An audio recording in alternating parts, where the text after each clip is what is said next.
It's food. It's food for thought.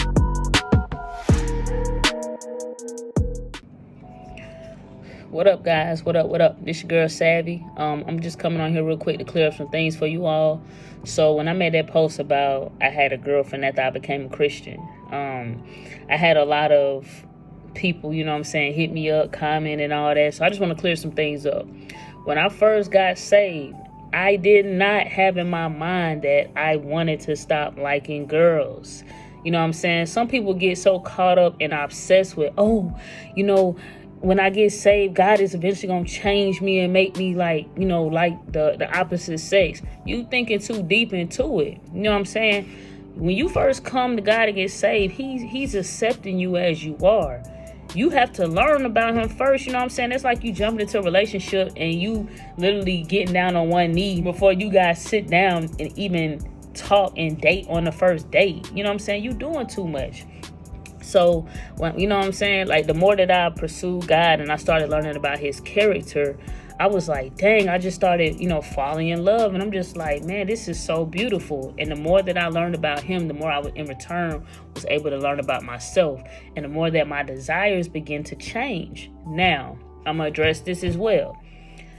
I had someone hit me up and say, how is it that God does not accept homosexuality, but he accepts polygamous relationships, fornication, and all these things in the Bible? And I said, it's not that God accepts it.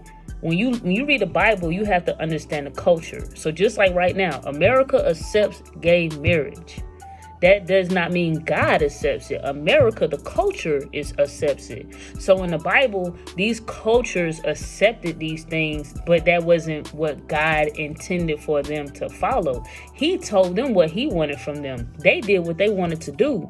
So they still were in the wrong. They still were sinning. You know what I'm saying? But the Bible shows us that despite of, what people were doing, God still was not pleased. Please notice, he's not pleased with sin, but he still loved them.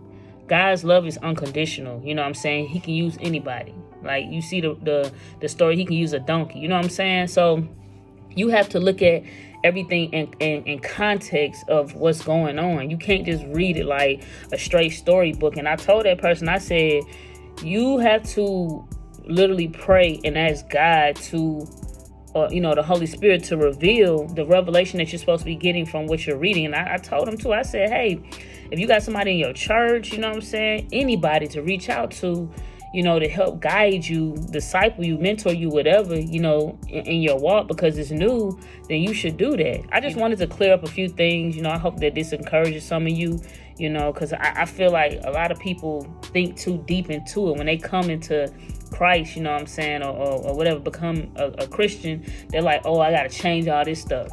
You can't change anything. If you could, and you wouldn't need Jesus Christ. You wouldn't need God. You need to just lean into his love.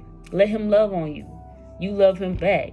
And y'all going to take it from there. He going to give you instructions and, he going to make you feel what love is, true love. But you will never know that unless you pursue him. So to answer your question, when you come to God, it's not about looking at your sin and saying, hey, God, I know you can't possibly accept me for this sin. I can't stop. No, it's not about that. And if you want to take it there, it's not about homosexual versus heterosexual relationships. It's about relationship with God versus no relationship with God. When I got my relationship with God, I got peace, purpose, joy. I love walking in my calling, you know what I'm saying? Whether my pockets are full in the mug or, I'm trusting him for my next meal. It's been a while since I've been in that place. But even if he took me back there right now, today, I can trust him because me and him been through it. Me and Yahweh been through the mud, man.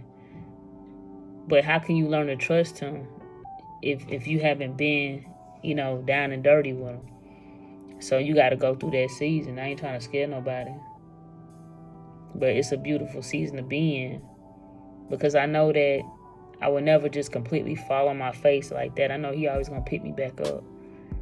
So that's why I'm so willing to go hard for him. I'm willing. Because he's sovereign, man. Whatever he wants, he got it. You can't tell me that ain't real love, man. You show me real love, why I can't show it in return?